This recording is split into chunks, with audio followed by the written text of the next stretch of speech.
Assalamualaikum warahmatullahi wabarakatuh. Perkenalkan, nama saya Salsabila Azhar Maka dari kelas PT IKJ Universitas Negeri Makassar, jurusan Teknik Informatika dan Komputer, Fakultas Teknik Universitas Negeri Makassar.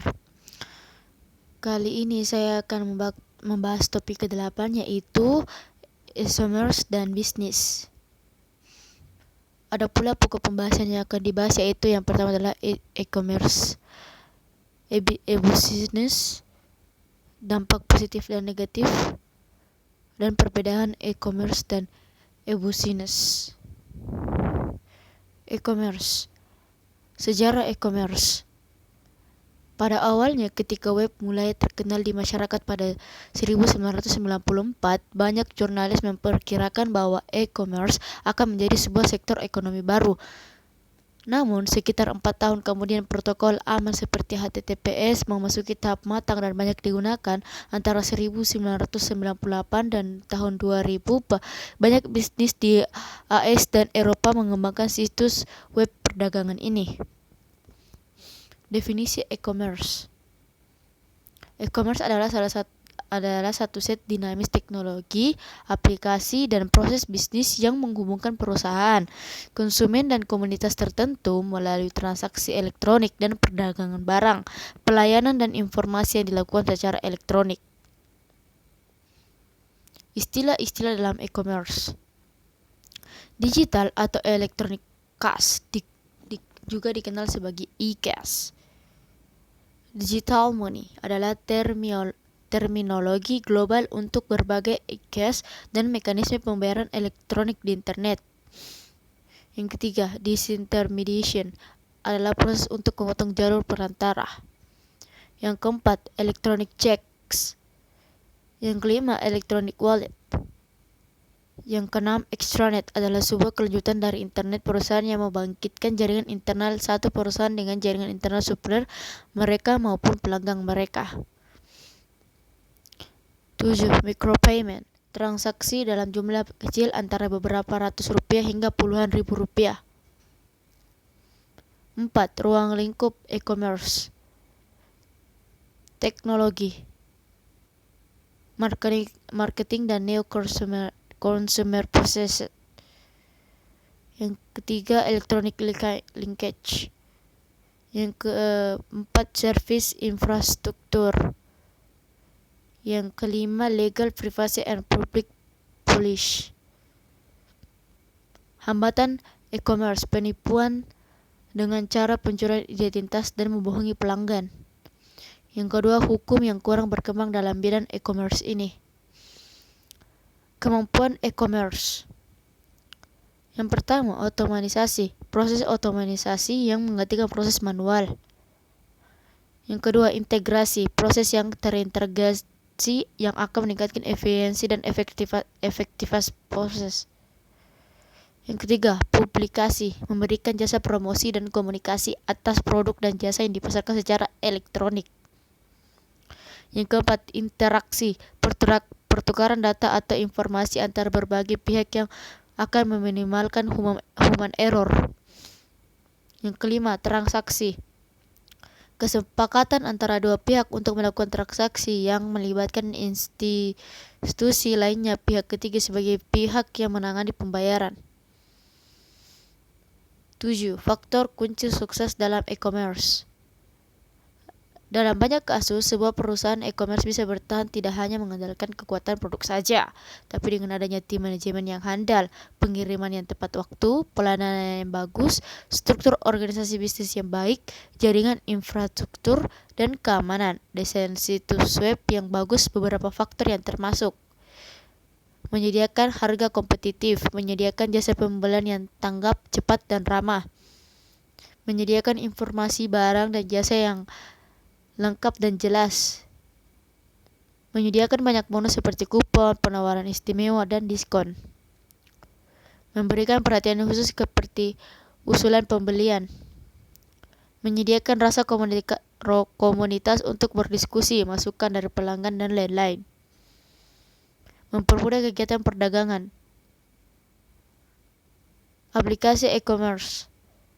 Beberapa aplikasi umum yang berhubungan dengan e-commerce adalah email dan messaging, content management system, dokumen, spreadsheets, database, akunting dan sistem keuangan, informasi pengiriman dan pemesanan, pelaporan informasi dari klien dan enterprise, sistem pembayaran domestik dan internasional, niche group, online shopping, conferencing, online banking. Yang ke-9, Undang-Undang E-Commerce. Pasal 1 UU PK 1999 mengatur mengenai perlindungan konsumen.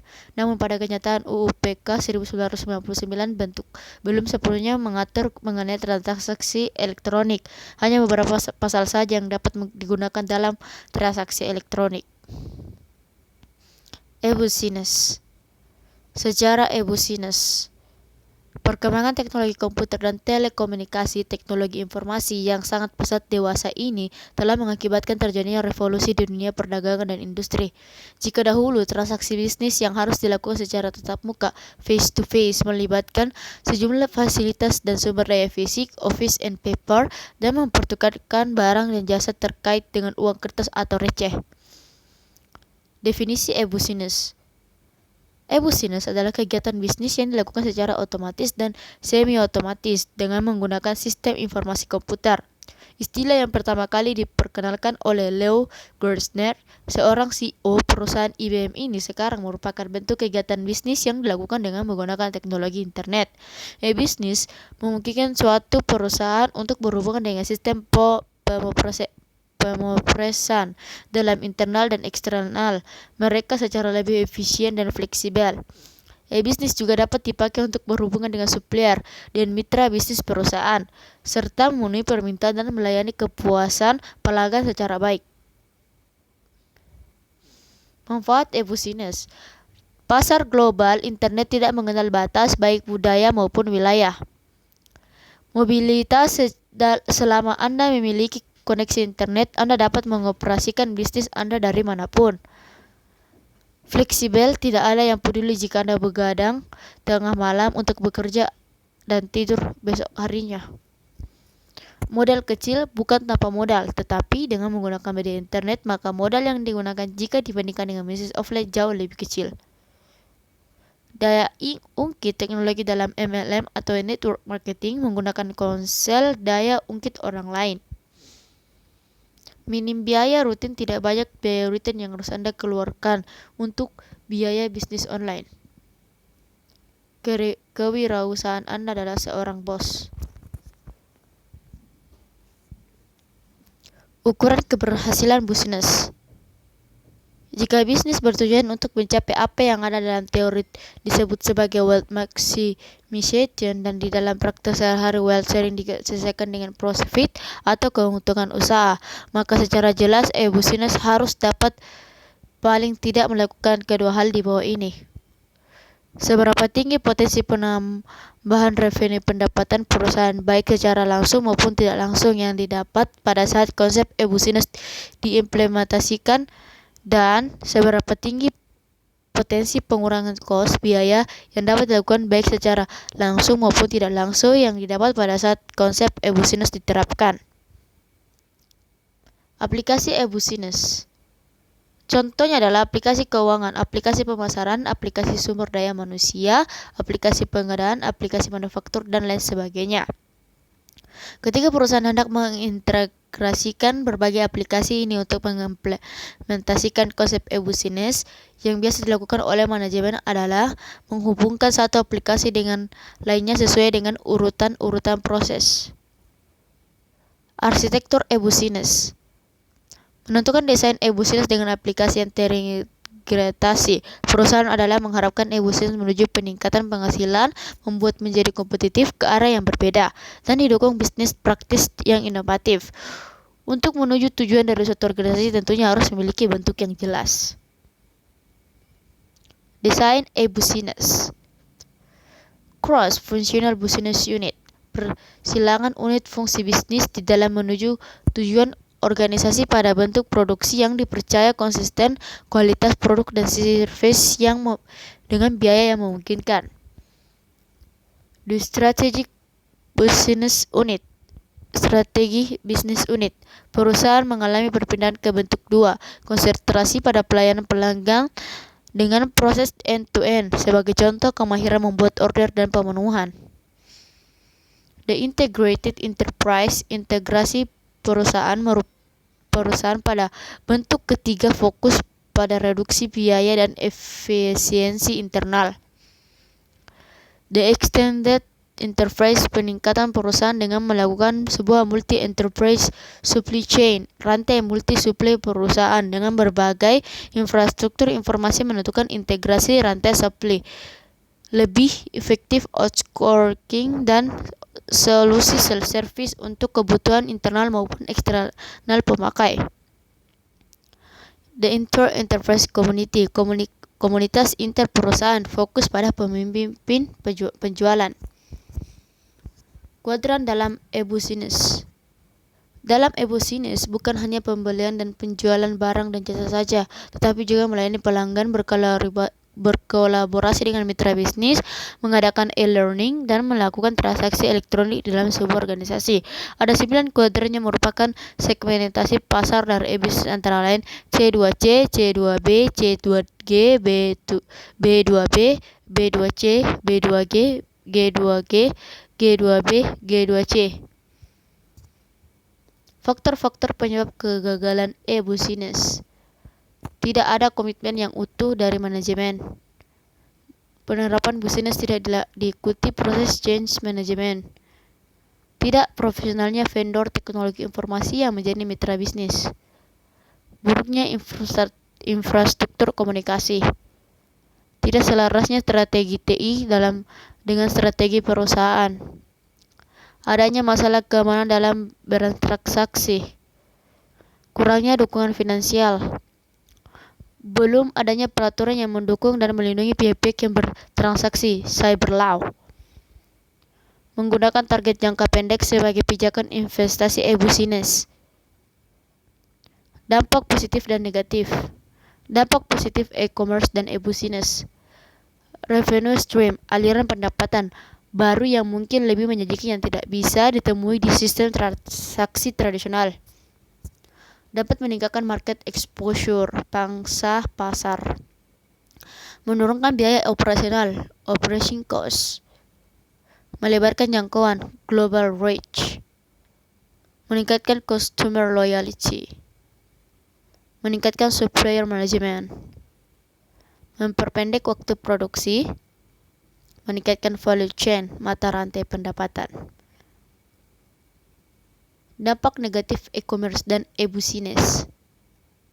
Kehilangan segi finansial secara langsung karena kecurangan. Seorang penipu mentransfer uang dari rekening satu ke rekening lainnya, atau dia telah mengganti semua data finansial yang ada.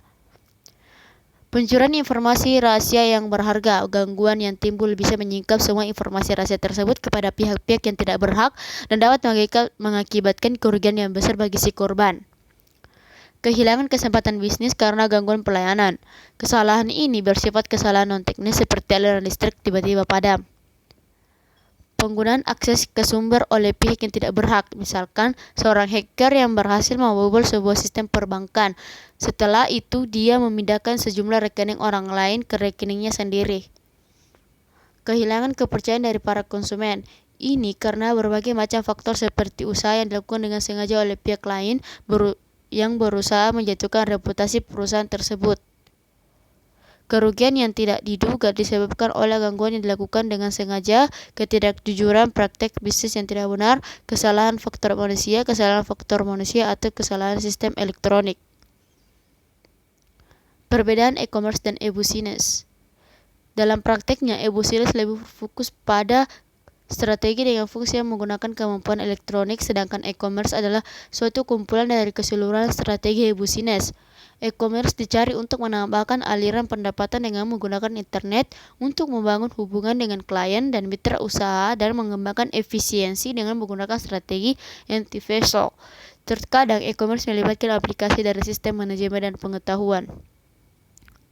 Itulah tadi pemaparan materi dari saya. Mohon kurang dan lebihnya mohon dimaafkan. Wabillahi taufiq wal hidayah. Wassalamualaikum warahmatullahi wabarakatuh.